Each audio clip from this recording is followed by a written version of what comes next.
बिस्मिल्लाहिर्रहमानिर्रहीम अस्सलाम वालेकुम। This is Anees Mughal. अक्सर लोग डिफरेंट टाइप के क्वेश्चंस वगैरह करते रहते हैं अमेज़ोन से रिलेटेड। उनमें से एक क्वेश्चन है, hi can you make a video on how new sellers can unget the gated products. As a new seller I am facing this issue and don't know how I unget the product is. ठीक है, अब ये question ये है कि जो products हैं उनको हम अनगेट कैसे करवा सकते हैं। तो बेसिकली इसके बारे में मैं ऑलरेडी बता चुका हूँ। तो चूँकि वो एक लॉन्ग वीडियो थी जिसके दरमियान में मैंने बताया था कि आप जब अपनी प्रोडक्ट लिस्ट कर रहे होते हो तो पूरी लिस्टिंग की एक वीडियो है मेरी, उसके दौरान मैंने बताया कि आप प्रोडक्ट को लिस्ट करते हुए कैसे इस चैलेंज को फेस कर सकते हो। और जब भी आप लोगों को फेस करना पड़े कि ठीक है, लाइक आप लोगों को नज़र आ रहा है कि आपकी प्रोडक्ट जो है वो गेटेड कैटेगरी में आ रही है, तो आप लोग उसको अनगेट कैसे करवा सकते हो, ये सारा मैं बता चुका हूँ। तो मैं इस शॉर्ट सी वीडियो में अगेन बता देता हूँ। तो आप लोगों ने करना क्या है कि जब भी आप लोग कोई भी प्रोडक्ट जो है वो फाइंड आउट करते हैं कि ऐसे इनको कॉपी करके आप लोगों ने आना है अमेज़ोन के सेलर सेंट्रल पे। सेलर सेंट्रल पे आके आप लोगों ने उसको वहाँ पे पेस्ट करना है। पेस्ट करने के बाद आप लोगों ने सर्च के ऊपर एंटर करना है। एंटर करोगे तो आप लोगों को वहाँ पे पता चल जाएगा कि आप लोगों की जो प्रोडक्ट है वो गेटेड है या अनगेटेड है, या आप लोगों की जो कैटेगरी है वो गेटेड है या अनगेटेड है।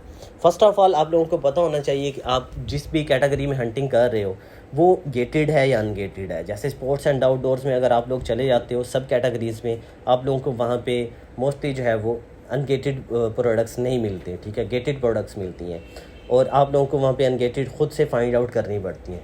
इसी तरह आप लोग डिफरेंट कैटेगरीज़ और भी हैं। ठीक है, इलेक्ट्रॉनिक्स में चले जाते हो तो आप लोगों को वहाँ पे भी गेटेड प्रोडक्ट्स समटाइम देखने में मिलती हैं। तो आप लोगों ने करना क्या है कि फ़र्स्ट ऑफ़ ऑल आप लोगों ने कैटेगरी ऐसी चूज़ करनी है जो गेटेड ना हो, अनगेटेड हो। प्रोडक्ट्स भी आप लोगों की अनगेटेड होनी चाहिए। इन केस अगर आप लोगों को फिर भी ये इशू फेस करना पड़े, लाइक आप लोग अनगेटेड कैटेगरी में हंटिंग कर रहे थे और आप लोगों ने अनगेटेड कैटेगरी को ही चूज़ किया था, लेकिन उसके बावजूद आप लोगों को वहाँ पे गेटेड कैटेगरी में गेटेड प्रोडक्ट मिल गई। आप लोगों ने अब उस गेटेड प्रोडक्ट को लिस्ट करने के बाद आप लोगों को अंदाज़ा हुआ कि वहाँ पे तो अप्लाई टू सेल आ रहा है, अप्रूवल मांग रहा है अमेज़ोन आपसे। बेसिकली जब अप्लाई टू सेल आता है, जब हम प्रोडक्ट को लिस्ट करते हैं और वहाँ पे समटाइम्स हमें नॉट अवेलेबल शो होता है, या फिर सेल दिस प्रोडक्ट हमें वहाँ पे नज़र आता है, या फिर अप्लाई टू सेल नज़र आता है। जब हम वहाँ पे देखते हैं कि सेल दिस प्रोडक्ट आ रहा है तो हम उस प्रोडक्ट को लिस्ट कर सकते हैं। जब हम वहाँ पे देखते हैं कि अप्लाई टू सेल आ रहा है तो इट मींस अमेज़ोन हमसे इनवाइसेस रिक्वायर कर रहा है, यानी हमसे डॉक्यूमेंटेशन मांग रहा है, हमसे इनवाइसेस मांग रहा है कि आप जो है जिस प्रोडक्ट को लिस्ट करना चाह रहे हो उसके डॉक्यूमेंट्स आपसे मांगते हैं, इनवाइसेस आपसे मांगते हैं। बेसिकली आपको अप्रूवल इस तरह नहीं देना चाह रहा होता। आप लोग जब सबमिशन करवाते हो, डॉक्यूमेंट्स देते हो रिलेटेड ब्रांड की या रिलेटेड जो भी इंफॉर्मेशन है आप पुट करते हो, वहाँ पे सबमिशन करवाते हो, तो उसके बाद अमेज़ोन आपको अप्रूवल देता है।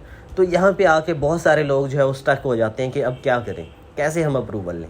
तो इसके बारे में मैं ऑलरेडी बता चुका हूँ, दोबारा फिर से बता देता हूँ कि जब भी अप्लाई टू सेल आए तो आप लोगों ने करना क्या है कि आप अप्लाई टू सेल के ऊपर क्लिक कर दो। क्लिक करने के बाद आप लोग वहाँ पे मोस्ट ऑफ द टाइम्स ऐसे होता है कि अप्रूवल आपको फ़ौरन मिल जाती है। अप्लाई टू सेल करते हो, रिक्वेस्ट अप्रूवल करते हो, रिक्वेस्ट अप्रूवल करने के बाद अमेज़ोन आपको ऑटोमेटिकली जो है वहाँ पे समटाइम्स आपको अप्रूवल मिल जाती है। अगर नहीं मिलती तो आप लोगों को 24 आवर्स के बाद भी अप्रूवल मिल जाती है, या फिर आपको 48 आवर्स के बाद भी अप्रूवल मिल सकती है, या फिर 5 दिन के बाद, 10 दिन के बाद, डिफरेंट टाइम्स में आपको अप्रूवल मिल जाती है। आप जब वहाँ पे सेलिंग एप्लीकेशन में आते हो, अमेज़ोन सेलर सेंट्रल ओपन करके डैशबोर्ड में वहाँ पे एक सेलिंग एप्लीकेशन का ऑप्शन होता है, उस मेन्यू को आप लोग जो है वो क्लिक करते हो। क्लिक करने के बाद आप लोग वहाँ पे अप्रूव्ड में जा सकते हो। अप्रूव्ड में जाके आप लोगों को अगर अप्रूवल मिल गई हुई तो वहाँ पे नज़र आ जाएगा, अगर अप्रूवल ना मिली तो वो पेंडिंग में होगा या फिर ड्राफ्ट में होगा, वहाँ पे आपको नज़र आ जाएगा। ठीक है, ये सारा मैं आपको प्रैक्टिकली करके बता चुका हूँ लॉन्ग वीडियो में, आप लोग वहाँ से लर्न कर सकते हो। इससे रिलेटेड अगर मज़ीद आप लोगों का कोई क्वेश्चन है या डिफरेंट क्वेश्चंस आपके जो भी हैं रिलेटेड अमेज़ोन से, आप लोग मुझसे कमेंट सेक्शन में मुझसे पूछ सकते हैं या फिर मेरे नंबर पे मुझसे कॉन्टैक्ट कर सकते हैं। Thank you so much. अल्लाह हाफिज़।